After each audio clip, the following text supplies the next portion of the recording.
Media ముందుకొచ్చి మాయా నాటకాలు, అదే గొడ్డలి పార్టీ. ఈ సందర్భంగా మీ అందరికీ ఒకటే 11 విషయాలు విజ్ఞప్తి చేస్తున్నా.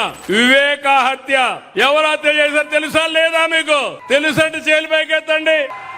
నిన్నేం మాట్లాడాడు పెద్ద మనిషి చూశారా? నంగా నాచిగా మాట్లాడాడు. నేనే చంపించానని ఇప్పుడు కూడా మాట్లాడుతున్నాడు. ఆ రోజు నాటకాలేసి తప్పుడు వార్తలు రాసి రాజకీయ లబ్ధి పొంది మళ్ళా ఇప్పుడు మాట్లాడుతున్నాడు. కోడి కత్తి డ్రామా జ్ఞాపకం ఉందా మీకు? గులకరాయి డ్రామా జ్ఞాపకం ఉందా మీకు? ప్రజల్ని మోసం చేసే ఎత్తుగడ, దుర్మార్గానికి పరాకాష్ట. దళిత డ్రైవర్ సుబ్రహ్మణ్యాన్ని హత్య చేసి డోర్ డెలివరీ ఇంటి దగ్గర అప్పజెప్పి అంత్యక్రియలు చేసుకోమని అరాచకం. అలాంటి వాడికి సన్మానం చేసే నీచ సంస్కృతి ఈ గొడ్డలి పార్టీది. మాస్క్ అడిగినటువంటి కరోనా సమయంలో దళిత డాక్టర్ పై దాడి చేయించి వేధించి అతన్ని చంపేసినటువంటి వ్యక్తులు వీళ్లు. కుటుంబ బంధాలపై గొడ్డలి వేటు. తల్లికి చెల్లెలికి ఆస్త్యం అంటే వాళ్ళకి ఇవ్వకుండా వేధించడం. విన్నారా మీరు ఎప్పుడైనా?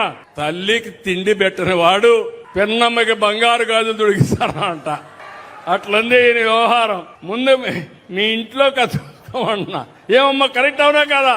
తల్లిని చూడాలనా లేదా బిడ్డలు? అలాంటి తల్లిని చూడని బిడ్డలు మిమ్మల్ని చూస్తారంట. ఇంకొక పక్కన హిందూ దేవాలయాల పైన దేవుళ్ల పైన దాడులు, అపవిత్రమైన కార్యక్రమాలు, కుట్రలు, తప్పుడు ప్రచారాలు.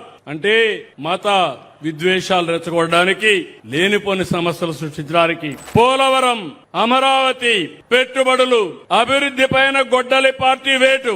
నందం సుబ్బయ్య, చంద్రయ్య, జల్లయ్య పీకలు కోసి నడి రోడ్డు మీద చంపేయడం. అలాంటి రక్తదాహం. గంజాయి బ్యాచ్లకు ప్రోత్సహించడం. మాట్లాడితే రప్ప రంకెలు, జంతు రక్తంతో కట్అవుట్లకు అభిషేకాలు.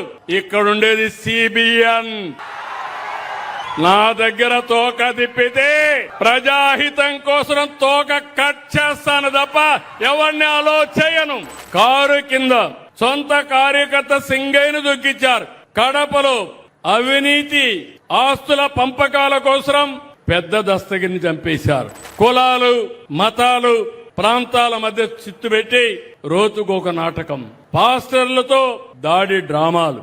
5 ఏళ్లుగా రాష్ట్రంలో ప్రతి ఒక్కరికి నిద్ర లేకుండా చేశారు. ప్రజలకు నరకం చూపించారు.